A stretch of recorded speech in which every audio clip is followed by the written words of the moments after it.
आप सभी का स्वागत करते हैं भोजपुरी इंटरटेनमेंट के यूट्यूब चैनल पर। आ गए एक बार फिर बहुत ही बवाल बहुत ही धमाकेदार अपडेट को लेकर। जो अपडेट है भैया, शुभी शर्मा और रक्षा गुप्ता जी की बहुत ही बेहतरीन बहुत ही लाजवाब भक्ति फिल्म जो कि भैया टेलीविज़न पे धमाल मचा चुकी है, अब वो यूट्यूब पर भी धमाका करने के लिए बेकरार है। जिस फिल्म का भैया, जैसा कि आप सभी लोग स्क्रीन पर देख पा रहे हैं, जिस फिल्म का नाम ही है माता की चौकी। इस फिल्म को भैया 2 अक्टूबर को बुधवार के दिन सुबह 9 बजे इंटरटेन रंगीला के यूट्यूब चैनल पर भैया रिलीज़ कर दिया जाएगा।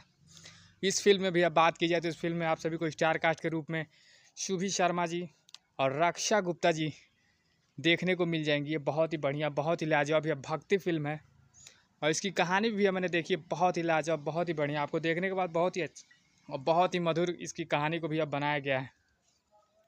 तो ऐसे ही मैं भोजपुरी जुड़ी हुई ताज़ा खबरों को पाने के लिए भोजपुरी इंटरटेनमेंट चैनल को सब्सक्राइब करना भैया बिल्कुल ना भूलें और बेल आइकन को जरूर दबाएं ताकि हमारे चैनल पर भैया जो भी वीडियो अपलोड हो उसका नोटिफिकेशन सबसे पहले आप तक पहुँचे। तो फिर मिलेंगे हम ऐसे बॉल और धमाकेदार अपडेट को लेकर। तब तक जय हिंद, जय भोजपुरी।